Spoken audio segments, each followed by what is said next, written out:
여러분, 계란으로 바위를 깬다. 깨지나요? 계란으로 바위를 깬다는 말은 많이 들어보셨잖아요. 예. 무모한 일이죠. 그런데 계란으로 바위를 깨면 깨지는 일이 일어납니다. 이를 표현하기를 다윗과 골리앗의 싸움이라고 보통 말합니다. 네. 성경에서 빌려간 말이에요. 다윗과 골리앗의 싸움이야. 저 바위를 계란으로 친 격인데 어떻게 저게 깨졌지 바위가? 그래서 다윗은 약자의 승리에 대한 대명사로 불리우잖아요.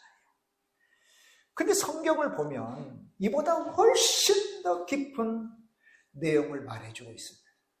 우리는 그냥 약자가 강자를 깼어 이 정도 가지고는 우리는 만족하지 않죠. 왜요? 오리지널 성경에서 보면 더 깊은 이야기를 우리에게 들려주고 우리 또한 다윗처럼 그런 삶을 살도록 그런 능력의 삶을 살도록 주께서 우리를 부르고 계시기 때문에 그러하다. 자, 성경에서 보면요, 다윗과 골리앗의 싸움은 외적 조건으로 보면 불가능하죠. 우리가 오늘 38절부터 보았지만 쭉 17장의 내용을 보면 다윗은 아주 어린 소년이에요. 20살이 채 되지 않는 소년. 아주 용모가 붉고 그 다음에 아주 아름답다고 했어요. 아주 뽀얀 사람, 아직 피도 마르지 않냐는. 근데 상대는 거구입니다. 2m 90. 최홍만 씨보다 70cm가 더 커요. 거구에다가 조그만. 그리고 다윗이 가지고 있는 무기는 막대기 하나에 물매, 그 다음에 물매에 얹어 던질 돌 5개. 그래서 이 엘라 골짜기라고 하는 곳에서 일어난 전쟁인데 지금 엘라 골짜기라고 추정되어지는 곳에 가보면 그런 아주 잔돌들이 굉장히 많이 있대요. 그런데 골리앗이 가지고 있는 이 걸친 장구는요, 어마어마한 노투구에다가 어깨 견장에는 이 노 단창을 달았고요. 그 다음에 각반, 양 다리 이 무릎 밑으로 보호하는 이 각반은 노수로 만들어졌습니다. 칼을 가졌는데요, 이 칼자루는 배틀채에다가 칼날을 꽂았는데 그게 거의 한 6kg, 7kg 정도 됩니다. 그가 입은 갑옷 무게만 57kg. 키도 어마어마하죠. 그가 꾸민 이 모든 것들 어떻게 싸움이 돼요? 싸움이 안 되죠. 그러다가 거기에다가 방패를 든 호위병까지 이런 기세에 눌려 이스라엘 군대는 벌벌 떨고 40일 동안이나 나오지 못한 것입니다. 나서지 못한 겁니다. 근데 전혀 예상치 못한 결과가 났죠? 다윗이 승리한 것입니다. 물맷돌을 돌려 던졌더니 골리앗의 이마에 돌이 박혀서 죽었어요. 여러분 유튜브 찾아보면 제가 예배방에 올렸는데 그 중에 하나 올렸는데 굉장히 정확하게 지금도요 그 영상에 올린 사람들이 있어요. 파괴력도 어마어마해요. 돌도 깨뜨려 버리는 그런 영상도 있어요. 물맷돌. 어떤 사람이 그렇게 말하더라고요. 골리앗의 얼굴이 너무 넓어가지고 다윗이 맞히기 쉬웠대요. 다윗이 이겼고 이스라엘이 크게 이겼습니다. 따라서 봅시다. 다윗이 이겼습니다. 이스라엘이 이겼습니다. 아멘. 우리 가정에 저와 여러분이 이기면 우리 가정에 다 이깁니다. 우리 교회에 저와 여러분이 누군가 한 분이 이기면 우리 교회가 이겨요. 공동체예요. 연결되어 있어요. 우리는 지금 전쟁의 시대에 살고 있습니다. 어제 오늘도 막 미사일이 날아가고 이스라엘에 선교하는 이스라엘 선교사님 또 이렇게 메시지 왔습니다. 180발이 또 떨어졌다고 그러고 이스라엘과 하마스, 그 다음에 헤즈볼라, 그들의 뒷배가 되어 있는 이란과의 그런 전쟁이 격화되고 있습니다. 격화되고 있습니다. 우리 남한과 북한은 지금 괜찮나요? 사실은 밖에서 보면 지금 전쟁이 나도 전혀 이상하지 않는 시대, 장소에 우리가 살고 있습니다. 오물풍선, 지금도 날아들어요. 어떤 사람은 그렇게 이야기하더라고요. 지금 북한이 왜 오물풍선을 계속 보이나? 테스트 해본다는 거예요. 거기에 폭탄 날아가지고 터뜨리려고. 근데 실제로 떨어진 곳에 불도 났어요. 얼마 전에는 송화초등학교에 이렇게 운동장에 가는데 줄이 쳐졌어요. 송화초등학교. 뭔가 해서 나중에 물어보니까 오물풍선이 거기에 떨어졌다고. 가끔 이렇게 옛날에는 삐란데 지금은 이렇게 심심찮게 봐요. 복권. 예. 북한에도 복권이 나오시는데 복권이 막 수십 장이 떨어져 있는 걸 이렇게 봐요. 논도 떨어져 있고 길이도 떨어져 있고. 전쟁의 시대, 전쟁터에서 우리는 살아요. 종전이 아니에요, 여러분요. 휴전 상태입니다. 휴전 상태입니다. 그리고 우리는 영적으로도 전쟁 중입니다. 영적으로도 전쟁 중입니다. 그러니까 우리 가운데 일어나는 그런 일들, 하나님은 영적 전쟁으로 보고 해결하라고 그러죠. 우리의 싸움은 혈과 육에 대한 것이 아니다. 혈과 육이라고 하는 것은 사람에 대한 다른 표현이에요. 영어로 human beings. 사람에 대한 싸움이 아니에요. 남편과 아내와의 갈등은 사람 싸움이 아니에요. 영적 싸움이에요. 부모, 자녀, 형제들 간의, 이웃 간의 갈등은 다 영적 싸움이에요. 영적 싸움은 영적인 걸로 해결해야 되겠죠. 그러니까 우리 그리스도인들의 접근 방법은 세상이 접근하는 방법과 달라요. 그러니까 훨씬 우리는 이중적 부담을 갖고 있잖아요. 이 세상 사람들이 그 싸움에 임하는 태도를 우리는 가질 수 없으니. 왜요? 우리는 사랑의 측면으로, 섬김의 측면으로 접근해야 되잖아요. 그러니까 훨씬 더 어려울 수 있다. 어려울 수 있다. 여러분, 교회에서뿐만 아니라 사회에서도 이 전쟁이라는 용어를 많이 붙이잖아요. 뭐 마약 전쟁, 정보 전쟁, 입시 전쟁. 네? 생각해보면 전쟁이라고 하는 것은 최소 부상이에요. 아니면 죽음이에요. 아니면 중상이에요. 네? 그렇듯 뭐 입시라든지 뭐 취업이라든지 그 다음에 승진이라든지 그 다음에 정보라든지 하는 마약이라든지 그 다음에 뭐 범죄와의 전쟁, 이것은 심각하다고 하는 그런 표현이겠죠. 전쟁이라고 하는 것은 만만히 볼 수 있는 것이 아닙니다. 다윗 앞에 선 골리앗, 이 시대에 우리 가운데는 없을까? 낙심이라고 하는 거대한 골리앗이 우리 앞에서 낙심, 오금이 저려요. 힘이 쫙 빠져요. 어떤 일에 대해서 보고 들으면 우리의 자식들 이야기, 우리 교우들 이야기 덜컥. 여러분 전화 주신 목사님 좋은 소식이에요. 가슴 철렁하지 않아도 돼요. 그래주면 좋겠어요. 전화 주면 무슨 일이 있을까? 무슨 일이 있을까?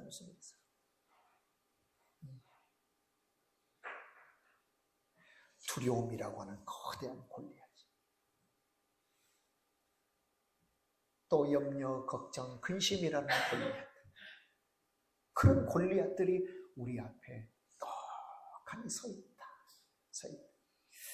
자, 이에 우리는 오늘 다윗과 골리앗의 싸움을 통해서, 그리고 다윗이 승리한 이 소식을 통해서 매우 중요한 승리의 비결을 배우지 깨닫지 않은 거예요.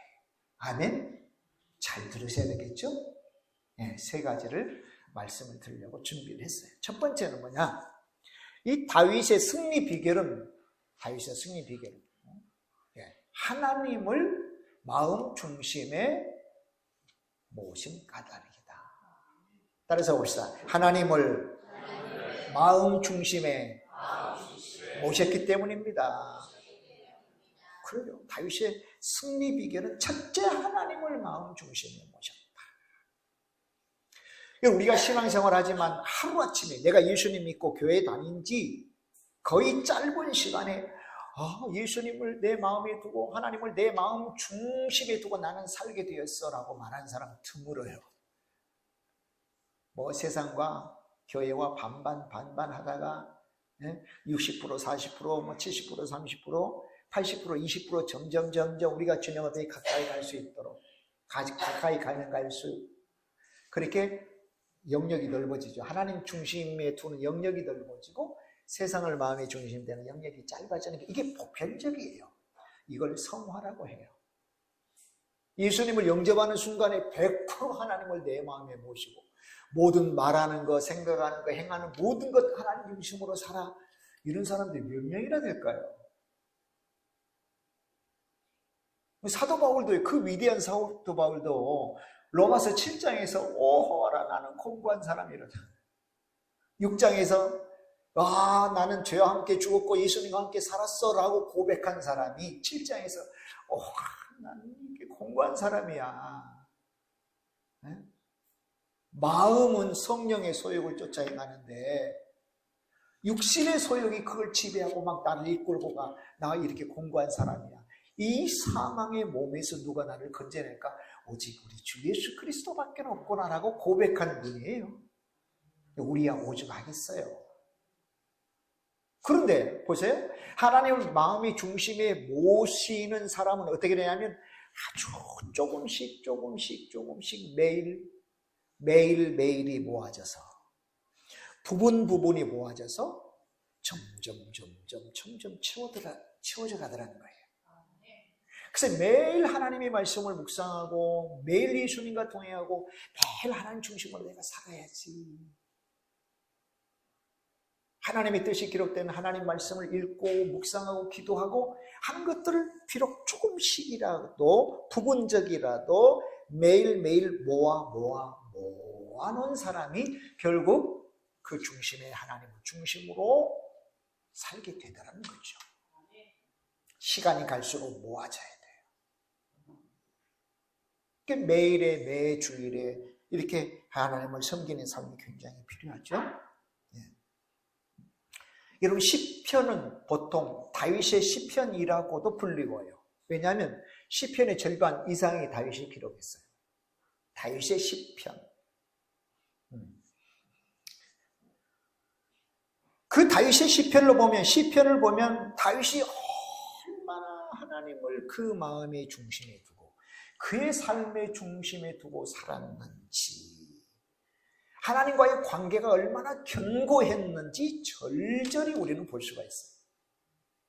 시편을 보면. 그래서 우리 교회는 매일 시편 5편을 읽습니다. 오늘이 6이면 6장, 그 다음에 30을 더해서 36장, 66장, 96장, 126장.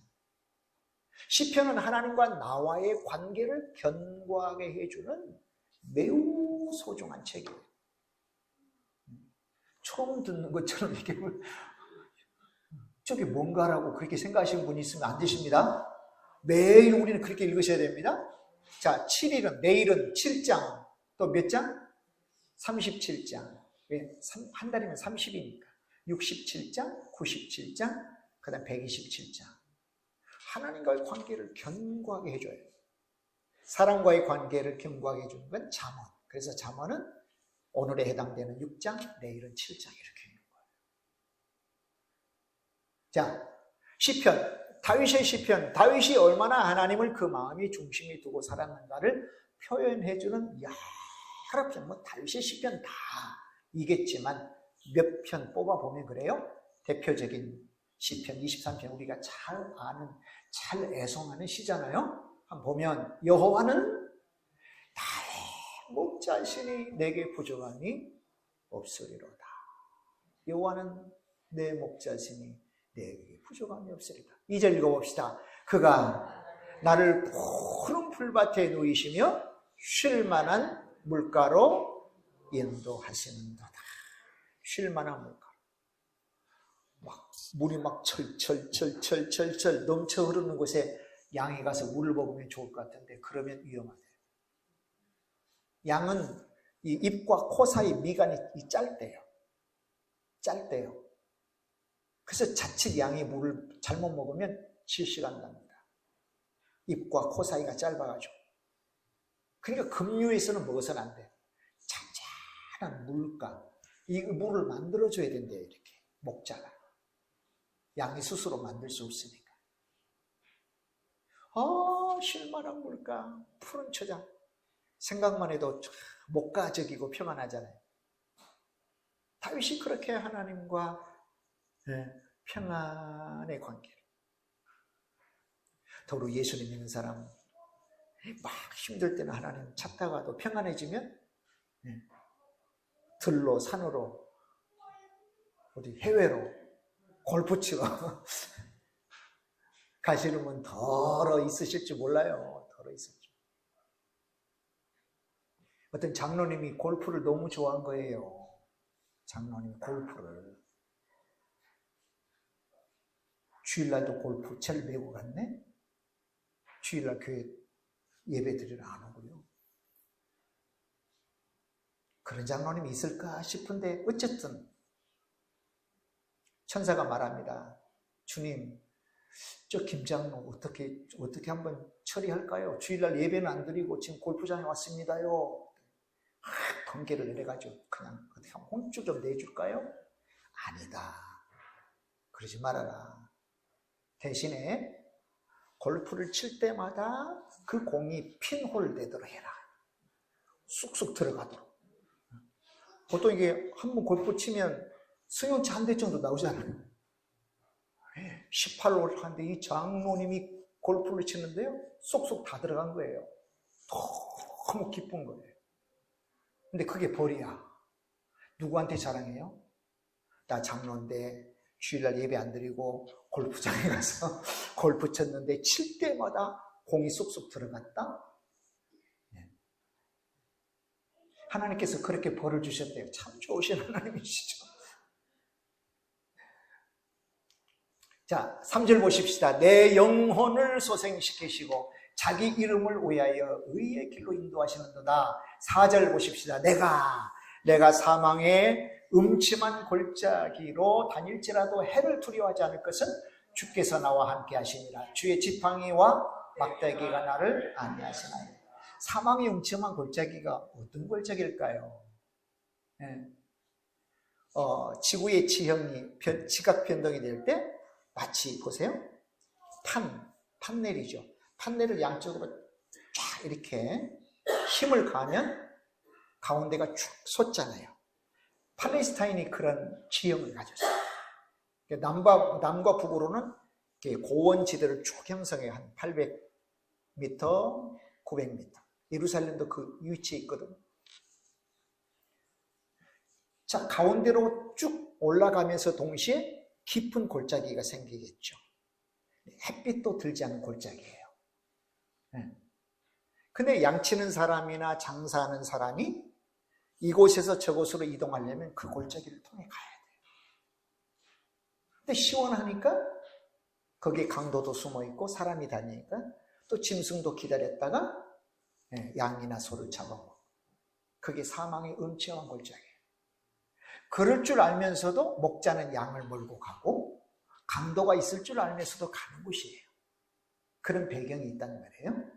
그러니까 내가 사망의 음침한 골짜기로 다닐지라도 해받기를 두려워하지 않아요. 해는 선이 아니에요. 내가 해받기를 두려워하지 않을 것은 주께서 나와 함께 하십니다.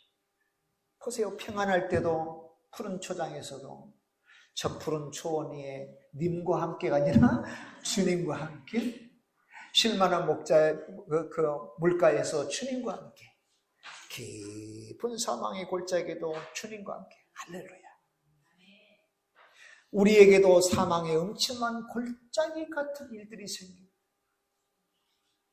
걱정하지 마십시다. 염려하지 마십시다. 나보다 더 나를 더 잘 아시는 우리 주님 계셔요. 이 다윗이, 하나님께서 다윗을 사랑하지 아니하실 수가 없잖아요. 전 고백을 하니. 자, 5절입니다. 5절.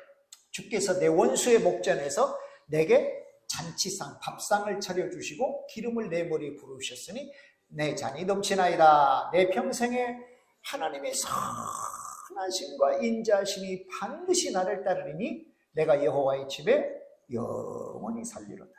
아멘. 하나님의 선하심이 우리 부모에게도 가끔 있어요. 아주 자주 있죠.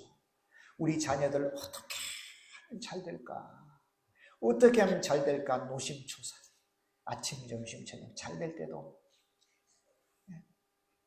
제가 어렸을 때 우리 각자 방 했나요? 새벽에 하면 두런두런 엄마 아버지 두런두런 소리가 있어. 다른 이야기 안 해. 큰 누나, 작은 누나, 형, 누나들 이야기해. 그 이야기를 해도 지치지 않는가 봐요. 새벽에 일어나면 그런 소리하고 또 하고. 하나님이구나. 이 부모구나. 그걸 선하심이라고 해요. 할렐루야.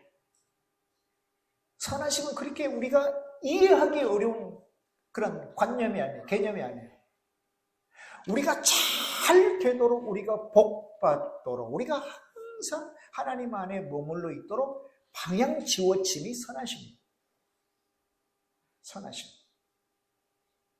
그러니까 크고 작은 어려움이 우리 가운데 있을지라도 하나님은 우리로 잘 되도록 방향을 정해주시고 우리를 향하여 늘 시선을 고정시키십니다. 이게 선하심. 다윗은 그것을 알았던 거죠.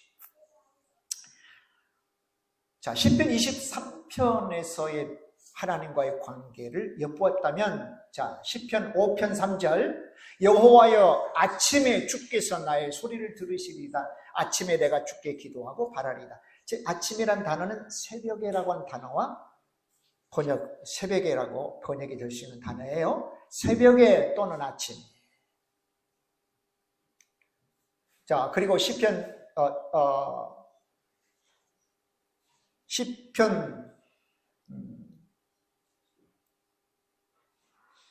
22편 2절 내 하나님이여 내가 낮에도 부르짖고 밤에도 잠잠치 않았습니다. 그래서 세 편의 시편을 보면 자 새벽에 또는 아침에 낮에 밤에 또 푸른 풀밭에서 잔잔한 물가에서 사망의 음침한 골짜 그 일어날 수 있는 모든 상황에서 다윗은 하나님을 그의 마음 중심에 모시고 살았던 거예요. 할렐루야. 이게 다윗의 모습이었습니다. 여러분 다윗의 위대함은 그가 이룬 성과에 있지 않습니다. 우리는 성과를 봐요. 얼마나 많이 벌었냐, 얼마나 많이 성적이 올랐냐, 어떤 대학에 갔느냐, 어떤 회사에 취직했느냐, 뭔 돈을 어떻게 벌었느냐. 근데 하나님은 성과에 그렇게 크게 관심이 있지 않아요. 과정. 하나님을 마음 중심에 모시고 살았느냐.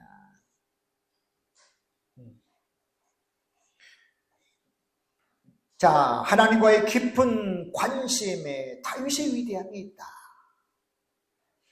사도행전 13장 22절에서 말합니다. 다윗은 하나님의 마음에 맞는 사람, 하나님을 기쁘시게 하는 사람이라고 했어요. 내가 이새의 아들 다윗을 만나니 내 마음에 맞는 사람이라 내 뜻을 이루리라. 하나님의 뜻은 뭐죠? 우리를 구원하시는 거거든요. 우리를 구원하시는 거. 이 다윗을 통해서 메시아가 나잖아요. 사랑하는 여러분, 오늘 우리는 우리가 이룰 성과보다 또 나를 둘러싸고 있는 외적 조건보다 크게 관심 두는 게 아니고 지금 내가 하나님을 내 중심에 모시고 살고 있는가를 점검해야 됩니다. 내가 예수님과 동행하고 있는가? 내가 성령님으로 충만하고 있는가를 점검해야 된다. 왜요? 그것이 승리의 비결이잖아요. 승리의 비결이잖아요. 아니 거대한 골리앗 앞에 그렇게 키가 썩 크지 않는 다윗이 어떻게 키를 늘릴 것이며 골리앗처럼 그런 이 노투구를 어떻게 쓸 것이며 왜냐하면 다윗과 골리앗과 한번 싸워보겠습니다라고 사울에게 나갈 때 사울이 처음에는 만류하다가 설득당하죠. 그러면 그렇게 해보라 하면서 대신 내 갑옷을 주마에서 갑옷을 입혀보니까 안 맞아요. 저와 여러분, 내 몸에 맞지 않는 그것을 막 간구해요. 그러지 말고 내 속에 하나님으로 충만하도록, 아멘, 내 속에 예수님으로 충만하기를 간구하고 그것에 집중하고 나아가면 내게 필요한 것들을 붙여주시고 필요한 것들을 하나님 주시더라. 어깨에 꽂은 놋 단창이나 칼이 아니라 긴 배틀처럼 6kg, 7kg 되어지는 그런 칼이 아니라 매끈한 돌 5덩, 이걸로도 적장을 죽일 수 있다는 거예요. 아멘. 지금 내게 있는 거 별거 아니라는 거예요. 별거 아닌 게 아니라는 겁니다. 내가 가지고 있는 거 별거 아닌 게 아니에요. 하나님이 내 삶에, 내 중심에 가득 채우고 우리 가정에 가득 채우고 가정마다 예배를 통하여 하나가 되고 말씀을 통하여 하나가 되고 기도함으로 하나가 될 때 하나님께서 우리 가정을 통해 역사하시죠. 나를 통해서 역사하시죠. 이것 점검해 봐야 된다는 거죠. 자꾸 내가 이룰 성과에 주목하지 말고 그 주목 안 해도 성과가 있으려면 있어요. 나를 둘러싸고 있는 외적 조건에 신경 쓰지 말고 내가 정말 신경 쓰고 집중해야 될 것, 점검해야 될 것은 내가 하나님 중심으로, 하나님이 내 삶의 중심에 계시느냐 하는 거. 여러분, 예배소서 1장 22절입니다. 예수님은 교회의 머리이시다. 교회는 우리죠. 저 여러분이시죠. 그분은 만물을 충만케 하시는 자의 충만함이시다. 그러니까 만물을 충만케 하시는 예수님이 교회의 지체인 내 속에 계십니다. 그러므로 나는 기쁨 충만, 능력 충만, 할렐루야, 행복 충만, 은혜 충만, 아멘, 평안 충만이 돼야 되잖아요. 꼭 이치적으로 맞잖아요. 내가 충만해야 되는 게 이치적으로 맞잖아요. 왜? 예수님이 교회인 나와 함께 하시기 때문에. 자, 다윗이 승리한 첫 번째 비결은 중심에 모시고 있었다. 중심에 모시고 있었다. 꼭 점검하자고요. 자, 두 번째는 뭐냐면, 두 번째는 다윗의 승리 비결, 날마다 좋은 습관을 연마했다는 거예요. 연마, 갈고 닦았다는 것입니다. 여러분, 저와 여러분이 매우 중요한 부서에 누군가로부터 추천을 받거나 아니면 좋은 대학에 가고자 하는 대학에 여러분 자신 스스로 자소서라고 그러죠. 자기소개서. 자소서이든 아니면 누군가에서 추천서를 받을 때에 이 사람 적당합니다. 꼭 이 사람 쓰십시오라고 추천받을 만한 것들을 연마하고 준비해 놓으시길 바랍니다. 아멘. 이거 그 사람 쓰면 꽤 대단히 잘 될 것입니다. 왜냐하면 사울의 신하 중에 한 사람이 다윗을 사울에게 그렇게 추천했거든요. 야, 이거 도대체 이 악귀가 들려가지고 나 너무 고통스러워. 야, 이거 해결할 사람 누가 있냐? 그랬더니 있습니다. 이세 아들 다윗인데요, 그가 수금을 기똥을 차게 잘 탑니다. 그가 용감한 사람이고요, 용감한 군인이고요, 그게 또 준수하고요, 구변도 좋습니다. 말도 잘해요. 그리고는 무엇보다 주님이 함께한 사람입니다 라고 추천을 해요. 네, 그게 사무엘상 16장 18절에 나와요. 네, 그래서 어떤 사람은 이것을 다윗의 식스팩, 6가지 스펙은 사양이잖아요. 다윗이 6가지 사양을 가졌습니다. 그거 잠시 살펴보면 첫 번째는 탁월한 수금 연주자였어요. 탁월한 수금 연주자. 왜요? 사울에게 악령이 들 때, 너무 고통스러울 때 다윗이 그 앞에 수금을 타면서 악기를 연주하면서 찬양할 때 물러났어요. 그러니까 사울이 시원하게 됐죠.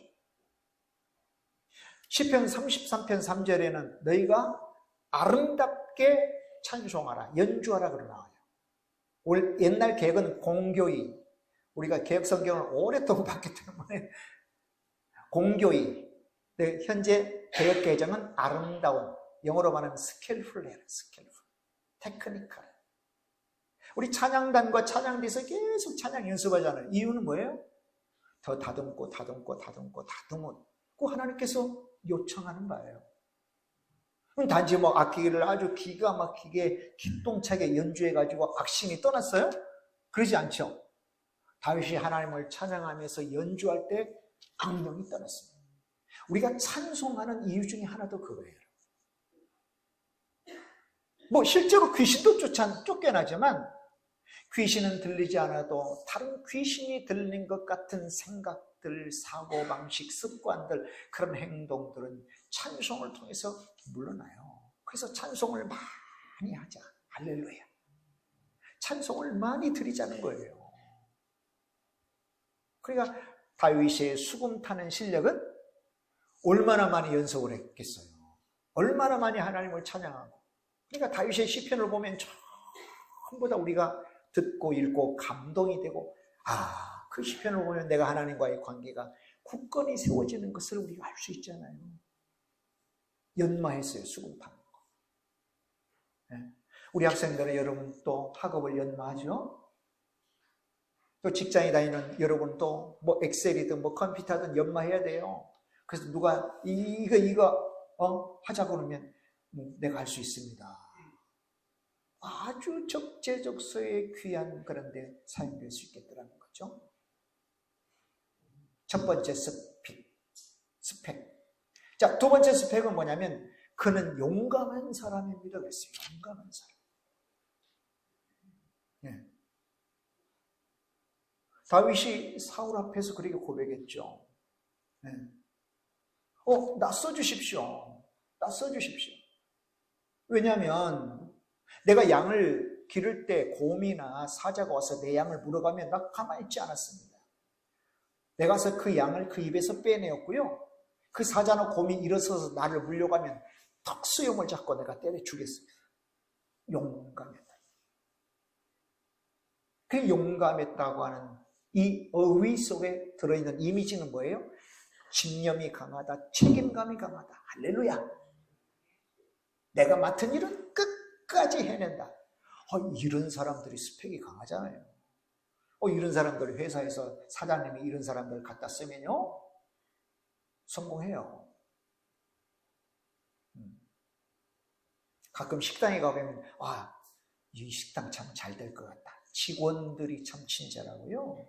직원들이 친절해. 그러면 식당 잘 돼. 사장님은 직원들을 잘 관리해야 되겠죠. 직원들이 돈 벌어주니까. 책임감이 강합니다. 마치 내가 식당을 운영하는 것처럼 생각하고 그렇게 일을 해줘요. 여러분, 우리나 우리 가정에, 우리 교회에 크고 작은 그런 사자, 곰 이런 늑대들이 와요. 용감하게 대처할 필요가 있어요, 없어요? 있죠. 위축당하면 안 되죠. 뒤로 물러서면 안 되죠. 지금 우리 공부하는 자녀들 앞에는요 사자가 있어요. 어떤 사자? 낮은 성적. 공부해도 이게 성적이 오르질 않아. 근데 부모는 막 다그쳐요. 다그쳐. 답답하니까 주일날도 가서 학원에 가라고. 다그쳐도 됩니까? 아니, 부모인 저와 여러분도 안 됐는데 우리 자녀들이 그 머리를 어디 가서 가지고 또 해놔요. 대신에 뭐 해줘야 돼요? 뭐 해줘야 돼요? 정답은 알면서 왜 기도 안 합니까? 새벽에 나와야죠. 저녁에 나와야죠. 닥치지 말고 간절한 마음으로 자녀를 위해서 기도해 줘야죠. 할 때마다 안수해 기도해야죠. 공부 잘하라고 말하지 않아도 자녀들은 그거 알아요. 잘해야 되겠다. 내 공부 잘해서 우리 엄마 아빠 기쁨 드려야 되겠다. 대신에 큰 마음 안고요. 기도해 줘야죠. 기도해 줘야죠. 부모된 저와 여러분, 오늘부터 기도 시작하자고요. 새벽으로. 오늘 다윗처럼 내가 아침에 내가 새벽에 주를 바랍니다. 밤에도 잠잠하지 않습니다. 또 관계성이라고 하는 곰이 다 앞에 나와 있습니다. 관계성. 이 관계성이 무너지면 안 되잖아요. 직장에서도 그렇고 아내와 남편과의 관계, 부모 자녀의 관계, 교우들과의 관계성. 참 이게 어리숙한 사람들, 아주 능숙하지 못한 사람들 많이 있거든요. 관계성. 회사에서 평안해야 되는데 이 직원들끼리 잘 관계성이 문제가 생기면, 또 우리 학생들 친구들 간에 관계성이 문제 생기면 평생 트라우마로 갈 수 있어요. 곰이에요, 곰. 관계성이라는 곰이 다 버티고 있어요. 다윗이 어떻게 했다고요? 때려 죽였다. 그 입에서 빼내고 그 짐승이 물려고 달려들면 턱수염을 붙잡고 때려 죽였다. 보통 지팡이와 막대기 있잖아요. 지팡이는 뭐고 막대기는 뭐예요? 첫째, 막대기는 뭐냐면 끝이 좀 뭉텅해요. 그러니까 길지 않는 거거든요. 그 전부 다 올리브나무, 감람나무에서 채취한 거예요. 막대기는 뭐냐면 그 뿌리로부터 나온 것을 채취해가지고 막대기를 써요. 끝이 좀 뭉텅하고. 그렇게 단단하대요. 지팡이는 가지를 잘라서, 올리브나무의, 감람나무의 가지를 잘라서 만든 거고요. 그 단단한 막대기로 짐승이라도 때려잡을 수 있잖아요. 또 스마트폰이나 게임이라는 유혹가, 스마트폰, 그 다음에 게임, 그런 중독들 있잖아요. 우리 자녀들. 이런 짐승들 앞에 용감해야 되겠죠. 뒤로 물러나면 안 되겠죠. 아멘. 다윗처럼 여러분 용감해지자고요. 절대 뒤로 물러나지 말자. 기도할 일이지. 따라서 봅시다. 기도할 일입니다. 기도할 일입니다. 말씀 들고 나아갈 일입니다. 아멘. 아멘. 하나님의 전신갑주 중에도요, 유일하게 공격용 무기는 성령의 검, 말씀이에요. 말씀 들고 나아가야죠. 다윗처럼 몽둥이로 때려잡아야 되죠. 위축되면 안 됩니다. 그래서 다윗은 용감한 사람이라고 사울의 신하가 다윗의 스펙을 말했어요. 자, 세 번째는 용감한 군인입니다. 군인. 다윗은 싸움에서 패배하지 않았습니다. 이유는 뭐예요? 하나님께 여쭈어봤습니다. 하나님, 올라갈까요? 내려갈까요? 어떻게 할까요? 싸움이 질 수가 없죠. 또 하나는 우리가 생각해 볼 것은, 자, 다윗을 쓰러뜨린 것은 물맷돌입니다. 물맷돌. 정확하게 물맷돌. 정말 보잘것없어 보이지만 골리앗을 죽였습니다. 골리앗을 죽였습니다. 우리의 싸움은 혈과 육에 대한 것이 아니에요. 참, 우리가 왜 집니까? 왜 염려에 묶이고 근심에 묶이고 두려움에 묶이고? 주께서 말씀하시잖아요. 아무것도 염려하지 말고 오직 감사함으로 기도와 간구에 힘쓰라. 그러면 지각에 뛰어난 하나님의 평강이 너희 마음과 생각을 지키시리라. 낙심하지 말고 기도하라고 예수님 말씀하시죠.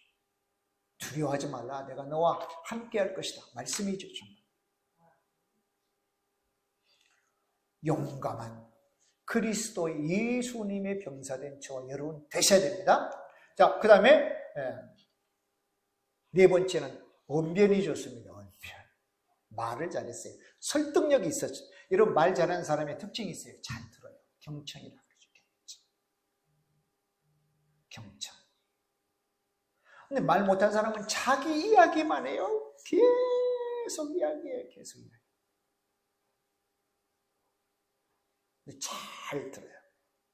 아까도 말한 것처럼 사울이 이렇게 보니까 제가 나가겠습니다. 사울이 보니까 너무 어리잖아요. 야, 너 안 돼. 그랬더니 안 될 리는 없죠. 네? 내가 양 기를 때 곰과 사자가 와서 내 양 이렇게 물어가면 그 입에서 양을 살려내고 나를 뭐 이렇게 달려들면 내가 때려 죽였는데요. 하물며 하나님의 백성들을 욕하고 없인 여기는 이 할례 받지 못한 블레셋 사람이겠습니까? 하나님이 나를 아주 흉흉한 짐승으로부터도 지켰는데 틀림없이 나를 지켜줄 것입니다. 되게 설득력 있잖아요. 자기의 실력 이야기했죠. 하나님이 함께 하신다는 그런 간증했죠. 그러니까 사울이 설득 당한 거예요. 구변이 좋은 거예요. 사기친 거 아니잖아요. 말쟁이로 끝난 거 아니잖아요. 어버버버 하지 않았습니다. 성령께서는 어떤 분이십니까? 우리를 변화해 주시는 성령님으로 충만할 때 우리가 해야 될 능력의 말씀. 그래서 이런 복음을 전하는 것은 능력이잖아요. 예수를 믿읍시다. 천국을 선물로 받으세요. 네. 바로 구변이 좋은, 아주 언변이 좋은 저와 이름. 네. 그것을 갈고 닦기를 바랍니다. 마지막입니다. 다섯 번째는 준수하다. 준수하다는 것은 얼굴이 잘생겼다. 얼굴이 잘생겼다. 자, 얼굴이 잘생겼다라고 하는 것은 단지 이렇게 탤런트 아무개처럼 영화 배우처럼 그렇게 생겼다는 것이 아니에요. 네. 그 얼굴 속에서 묻어나오는 매력이 있다 그 말입니다. 매력이 있다. 자, 한번 보십시오. 너무너무 남자가 잘생겼어요. 저처럼. 비웃을 줄 알았는데 또 여자도 너무 아름답고 이쁘게 생겼어요. 그런데요, 항상 보면 얼굴을 막 찡그리고 다녀. 막 입에서 막 하고 막 늘 부정적이고 막 얼굴이 잘생겨서 한번 만나볼까 했는데 너무 피곤해. 내가 기가 싹 빠져. 처음에는 좀 잘생기고 이뻐서 좀 이렇게 호감이 갈 듯한데 두 번째 만날 때 나 저 사람 안 만날 거야. 근데 얼굴은 보통으로 생겼는데 저처럼 매력이 뿜뿜이야. 너무 긍정적이에요. 그 사람 만나면 내가 막 힘을 얻어. 다윗이 그러한 얼굴을 가졌다는 뜻이거든요. 저 얼굴은 단지 잘생겼다는 것은 그런 얼굴이에요. 긍정적인 언사에 하나님을 믿으니 또 얼마나 그 얼굴이 밝게 빛났겠어요, 여러분요. 하나님이 하시는 역사는 말로 설명할 수 없지만 끌어당기는 힘이 있죠. 그 매력이잖아요. 끌맺자 힘력자. 다윗이 하나님 중심으로 사니 그런 매력이 없다면 이상하죠. 40대가 되면 네 얼굴이 네가 책임져라. 부모님이 왜 이렇게 나를 낳아주었을까? 감사하게 생각하세요. 부모님 없으면 어떻게 저와 이름이 나요? 근데 문제는 저와 여러분이 얼굴을 만들어 가야 돼요. 그러니까 내 내면에 있는 것들이 얼굴에 품어나오잖아요. 욕심도 얼굴에 품어나오고 또 악한 마음, 악한 것도 얼굴에 품어나오고 선함도 얼굴에 품어나오고 인자함도 얼굴에 품어나오고 할렐루야. 그건 내가 책임지는 거. 내가 책임지는 거.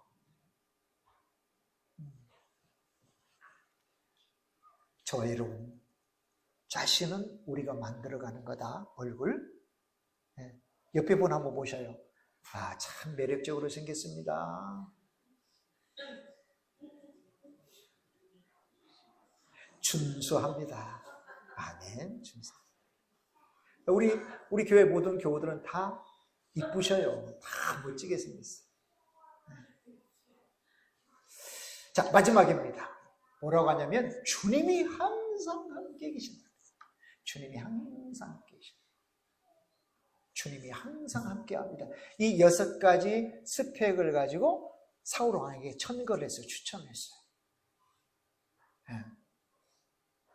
다윗의 승리 비결 중에 두 번째. 오늘 저와 여러분이 갈고 닦고 연마할 것 부지런히 내가 예수님 믿는다고 아무것도 안 하는 게 아니에요. 내가 최선을 다한 후에 내가 최선의 것들 내게 주신 하나님의 것들을 은사들을 연마한 후에 내가 쓸 장소 쓸 사람들에게 사용되는 거. 할렐루야. 아멘. 자, 이제 마지막 간단히 하고 이제 마무리합니다.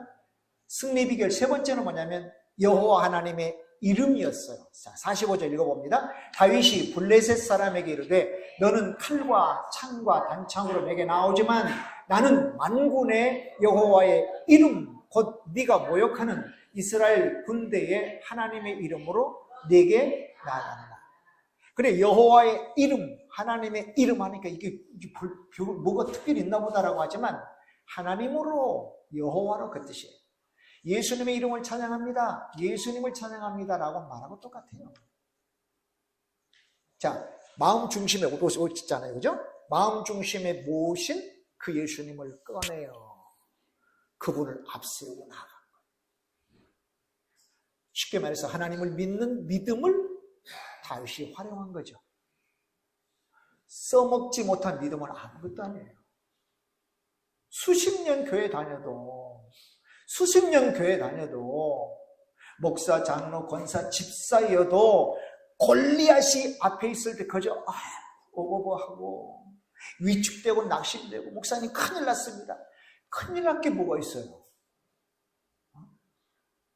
내가 믿는 하나님이 우리 가운데 계시는데 기도할 일이지. 아멘. 두려워할 일이 아니라 기도할 일이라, 낙심하고 낭망할 일이 아니라 기도할 일이라는 거예요. 주 앞에서 바짝 나오게 될 일이라 하나님의 이름으로, 예수님의 이름으로, 성령님의 이름으로 나아갈 일이라 그 말입니다. 다윗은 실제로 그러했다. 실제로 나 하나님 믿네, 나 예수님 믿네, 나는 장로네, 나는 권사네 라고 앉아있어 그대로 당하는 게 아니었어요. 그래, 한번 해보자. 너는 칼과 창과 단창으로 나오지만 나는 하나님을 모시고 나간다. 하나님 앞세우고 나간다. 할렐루야. 이게 다윗의 승리 비결이었다. 오늘 저와 여러분, 우리가 하나님을 믿는 믿음 사용하고 있습니까? 오래전에 어떤 집사님, 우리 교회 나오지는 않지만 목사님 맨날 우리는 직장에 다니면서 6일 동안 맨날 힘들고 두들겨 맞고 그럽니다. 이해를 못한 건 아니죠. 근데 왜 맨날 두들겨 맞아야 됩니까? 왜 그래야 됩니까? 저 여러분 가운데는 예수님의 이름의 능력이 없습니까? 보니까 늘 설교 때마다 졸아요. 예배 때마다 졸아요. 아, 능력이 없구나. 교회는 나와도 모태신앙이어도 결국 승리로운 생활을 못하더라고요. 말씀을 읽고 그 검을 갈고 나가시면 목사님 기도해 주세요. 기도 받고 나아가고, 할렐루야. 주의 이름으로 나아가면 누구 앞세워 나가요? 예수님 앞세워 나가잖아요. 우리 예수님 뒤따라가면 되지. 뭔 내가 하려고, 내가 다 감당하려고 왜 그래요? 죽게 맡기라고 했잖아요. 할렐루야. 이게 승리의 비결이다. 다윗이 골리앗을 겁내하지 않는 이유였어요. 오늘 골리앗 같은 거대한 문제 우리 앞에 있어요. 걱정 대신에 하나님의 말씀 앞세우고 하나님 중심의 삶을 내가 살고 있는가 점검하고, 또 하나님 내게 주신 스펙들을 막 계속 연마하고 가요. 그 중에 말씀을 읽고 막 기도하고 찬양하고 또 주의 제단을 섬기고 막 전도하고 선교하고 이런 것도 포함되죠. 그리고는 늘 예수님 앞세우고 성령님 앞세우고 나아갈 때 우리는 승리하게 되더라. 보잘것 없어 보이는 물맷돌, 이 돌멩이 하나가 승패를 결정하더라는 거죠. 내가 더 있어야 되겠다, 내가 더 가져야 되겠다. 아니요, 예수 그리스도면 충분해요. 아멘. 예수님이면 충분해요. 이미 우리 가운데 예수님이 계셔요. 그것을 크게 내가 헌신하여 확장하고 그분을 내 삶 속에 사용하는 것. 좀 뉘앙스가 그렇나요? 그분 뒤따라가고 그분의 능력으로 사는 것, 대단히 중요하죠. 승리가 저와 여러분 가운데 있음을 믿습니다. 하나님 아버지 감사합니다.